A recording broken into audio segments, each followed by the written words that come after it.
Hello my beautiful UK family. Today, we are going to take a magical journey back in time to the 1950s when Britain was a very different place. It's incredible to think that it's been over 70 years since then. And what we're gonna talk about today is the toys that we played with. Oh, so innocent. Yes, those were innocent times, weren't they? But today, we are going to look at some of the most popular toys that British children played with during that era. And trust me, there are quite a few surprises along the way. So make sure you stick around. So, the first one that we're gonna look at is the Meccano. Now, Meccano was invented in Liverpool by Frank D. Bear in 1901, and it has to be said that it is still being sold today. But it was a very popular toy in the 1950s. You know, it's kind of like Lego, but it's different. It's more metal, isn't it? And if you remember playing with it, you'll know exactly what I mean when I say this. Putting this together was not easy, but once you had put it together, you could make all sorts of things. And you always looked forward to getting the new book out because in this book, it showed you what you could build.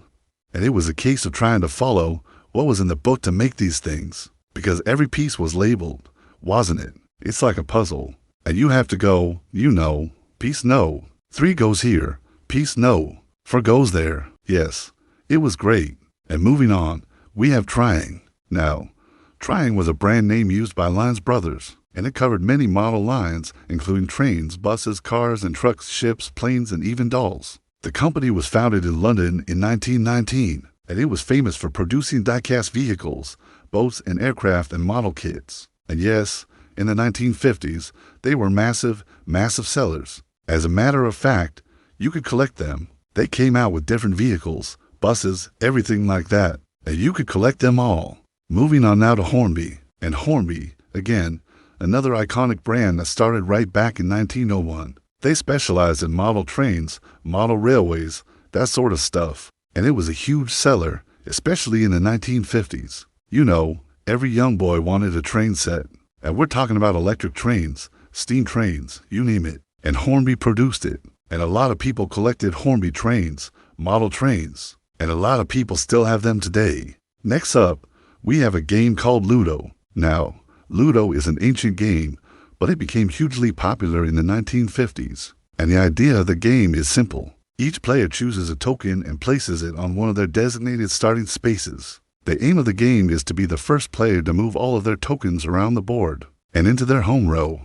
It requires skill, strategy, and just a bit of luck, and it was a favorite in many households across the country. Then we have Snakes and Ladders, 100 in the 1950s. This classic board game is based on the ancient Indian game called Mokshapadam. The goal of the game is simple, to be the first player to reach the final square. Players spin the wheel and move their pieces around the board, climbing the ladder or sliding down the snake, depending on where the arrow lands on the spinner. It was a game of chance, really, and was enjoyed by children and adults alike. Moving on to something called a butter stick. Now, a butter stick was a simple toy that consisted of a stick with a small amount of butter attached to one end. Children would flick the stick along the ground, trying to keep the butter at the far end. It sounds crazy, doesn't it? But it was a lot of fun. And it's one of those games that you can play anywhere. As a matter of fact, I've seen it played on the pavement outside our house. And it's a lot harder than it looks, you know, because you're trying to get the balance right.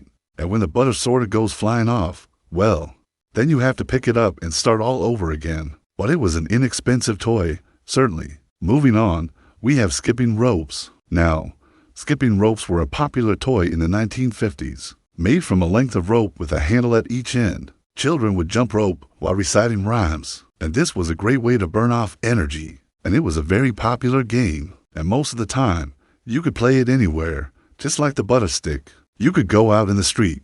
All you need is a skipping rope. And then we have hula hoops. Now, hula hoops were all the rage in the 1950s. And this is a toy that really needs no introduction. A simple plastic ring that children would try to keep spinning around their waist. It sounds easy, doesn't it? But it took a lot of practice and skill to master. But once you got it going, though, then it was worth it because everybody stops and stares at you as you're going round. And then we have teddy bears. Now, teddy bears are timeless toys. But in the 1950s, they were incredibly popular. Soft, cuddly, and always ready for a hug. Children took their teddy bears everywhere with them. And yes, a lot of families still have their teddy bears that they had in the 1950s. We've come across families that have had them. They've cleaned them up.